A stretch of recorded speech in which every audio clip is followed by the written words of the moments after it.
The US Federal Reserve just made its first rate cut of 2025, a 25 basis point trim bringing rates down to the 4 to 4.25% range.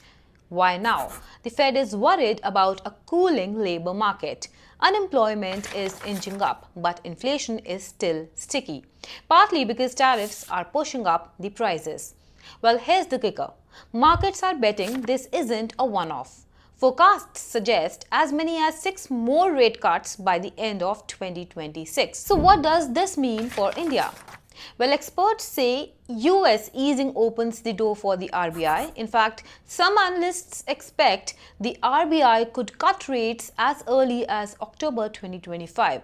Lower global rates also mean more liquidity, a steeper US yield curve, and potentially more foreign inflows into Indian equities. For India, that could translate into stronger FII flows, lower borrowing costs for corporates, and continued support for sectors like banks and real estate that thrive in a soft rate environment. But there's a risk. If US companies start passing tariff costs to the consumers, inflation could flare up again, hurting profits and keeping the markets volatile. For now, the Wall Street is cheering, and Indian equities, well, a softer global rate environment usually works as a tailwind.